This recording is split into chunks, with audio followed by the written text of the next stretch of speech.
warm welcome. You're watching Education News Network, and today we're bringing to you a new topic of discussion, that is the development of critical thinking as the primary goal of the educational process. And for that, we have with us a panel of eminent educators who will be joining us in this discussion today. So let's welcome our first panelist of the day. We have Mr. Harinder Chhabra, the Director of the Infinity School, Greater Noida. Welcome, sir. Thank you.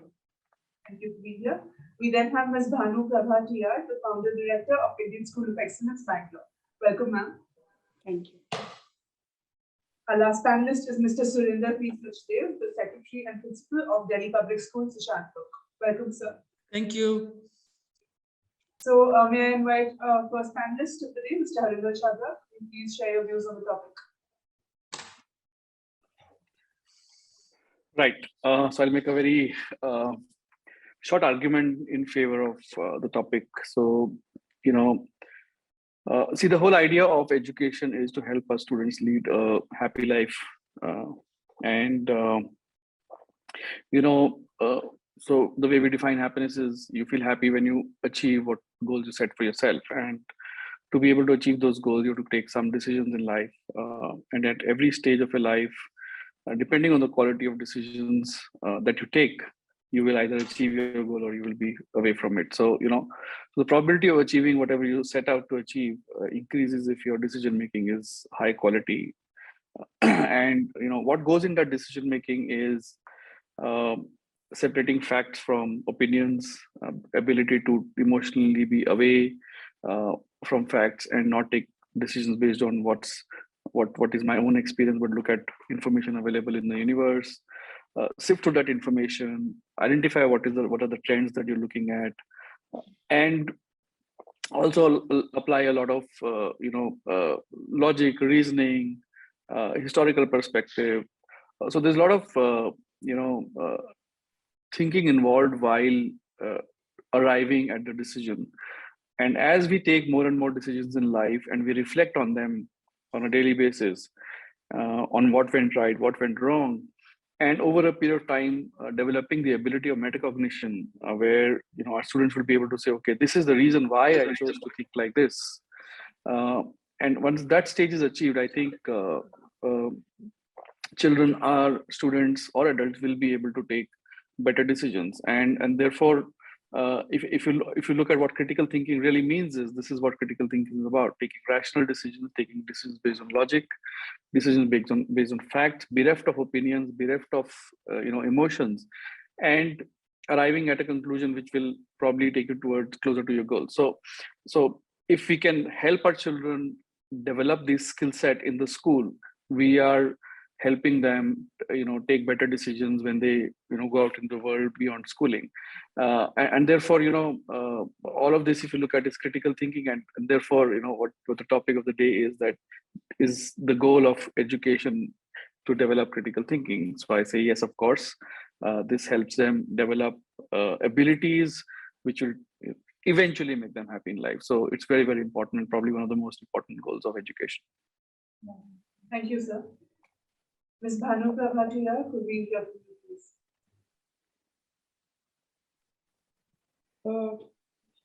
Mr. Harinder has, he has been able to describe the whole, whatever is there to talk about critical thinking. What I would like to add is schools where, in the last, I would say my observation is that in the last 20 years, we have moved away from critical thinking, practical application of knowledge, to only exam-oriented, book-oriented, and pursuing in the pursuit of more of exam and achievement of a job. And most of this generation is not able to apply their logic or their thinking skills. That is what we are perceiving now. And I think that's where NEP has recognized the shortcomings in the approach to education and what they are trying to set right, and where most schools today are aware of it, and where we are working towards that end, where we are, even before the NEP has come, was proposed. Most of us in schools, I think those who are in the field of education, we have all been working towards developing these skills in children, wherein by case studies or the historical, how to apply the past, present, and the future, and get the children to think and be able to deduce their own ideas or their application to any given situation. So that thinking skills is what we are trying to, that approach is being by all schools. We are all into that mode of, and NEP is going in the right direction. They are giving us more guidelines. A case in study, I would say, is the current ongoing pandemic situation, where the amount of information that is available and misinformation, and how it has played havoc with, especially in the first wave of COVID, where this information, the kind of information that was spread, and the general population was not able to apply or think logically on what is the right and what is to sift the right from the wrong. It caused havoc in society. So if we are all able to apply and what is to sift the right from the wrong, this kind of skills is very important, as well as coming to their professional lives or their personal lives. The ability to find out what is required, how to apply, and what is the outcome that we require, we are expecting. That is the basic requirement for success in any field. Thank you, ma'am. Thanks for sharing your views. Mr. Surender, could we hear from you, please? Good afternoon. I think the very definition of education and critical thinking makes it very clear the primary role of education must be equipping children with critical thinking. So I agree with Mr. Harinder Chhabra on his opening remark about critical thinking, except one thing, that every time we have to take decisions logically and with reasons, not thinking emotionally. But I believe even while taking decision emotionally, empathizing with somebody else is also part of critical thinking. So yes, education should equip the individuals to be able to make sound decisions. Decision making requires gathering and analyzing the data and then reaching to a conclusion. This is what the critical thinking is. And even making smart, good, and self-reflection should be part of critical thinking. This is what today every school is working very, very hard to ensure that critical thinking becomes the main component of our education system.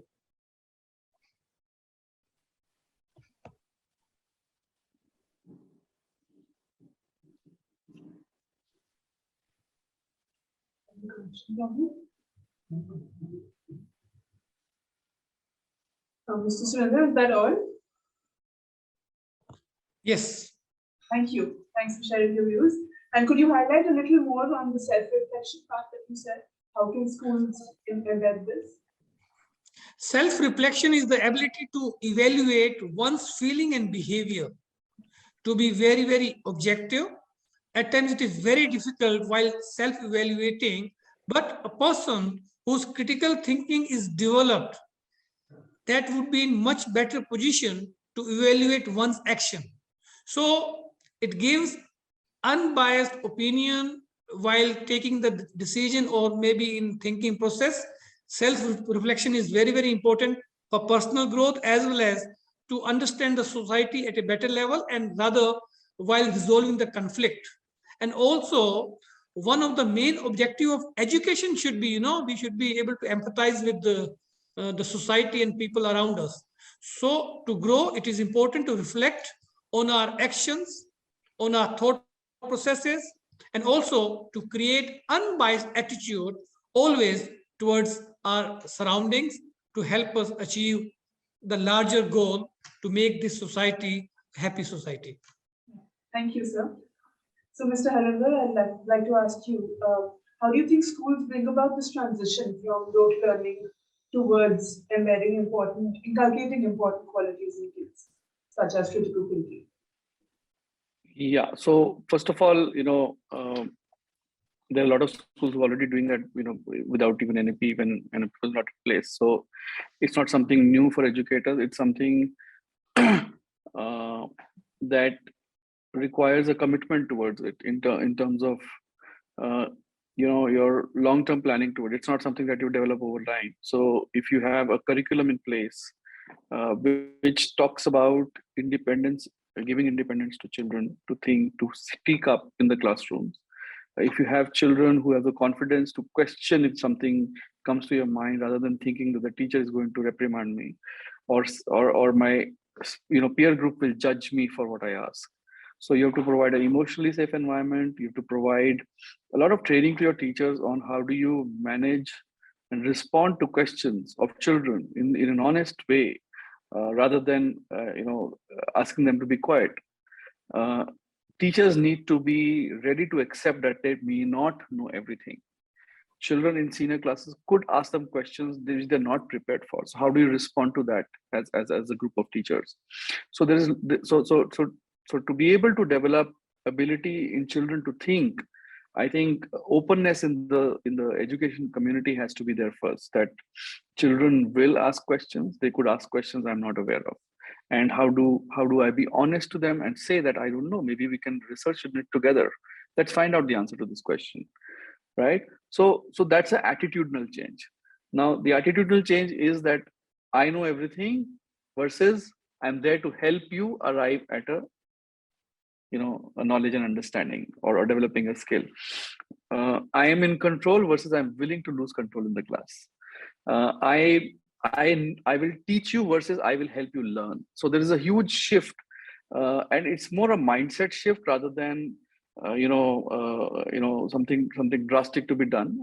So if you are open as a school, as a group of teachers, as a community to this shift in mindset, everything else then starts falling in place, because once you're open to new ideas, you will then be able to see why it is happening. Then you'll find ways of making it happen.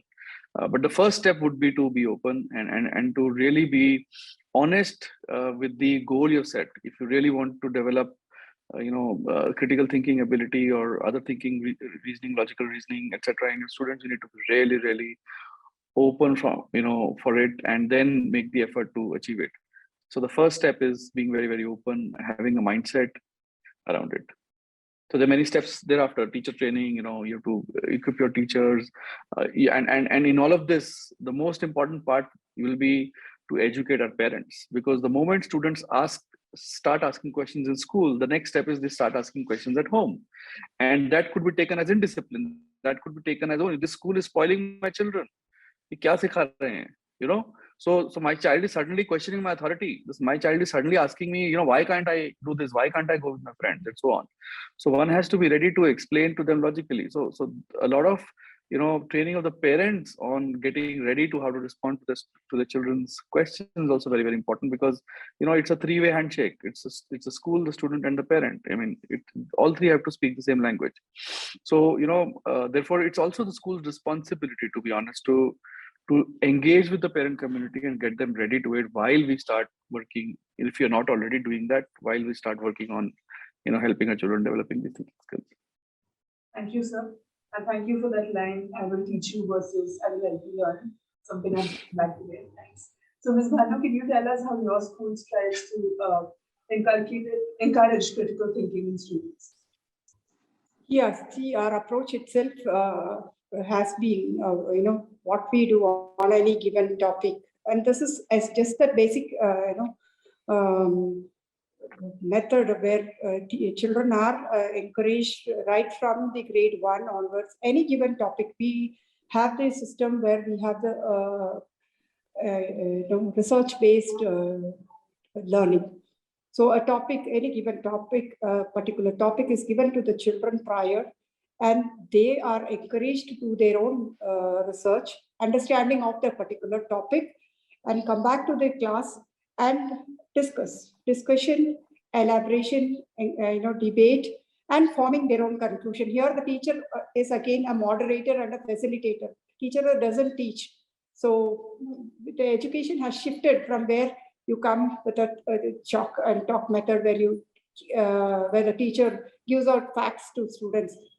From there to now, it is a facilitating environment where there is all these discussion, and of course, it should even further move to where we are allowing the children, and it is happening in our school where we allow the children to form their own opinions, the best of the opinion out of this. There is no black and white any longer. Everybody has their own approach and their own conclusions. Even any fact on, say, a historical perspective also, there are so many views. So everything is all right. We have the freedom to understand it the way we want, and it can be right. Someone can say Gandhiji was the best. Someone can say he was not. So it is rather Netaji who got us the freedom movement. The children should be allowed, and they are being allowed, and they should present why they think so. In fact, for a grade 1 or a pre-primary child also, if he wants to paint a swan white or black, he may have his own perspective, and it should be allowed, rather than telling them red apple is red and not green, or swan is only white and not black. So the child may have his own perspective. That is encouraged and accepted. That is the change in the approach to education now. Thank you, ma'am. And thanks a lot to all of you for being here today. It was a really nice discussion. Thank you.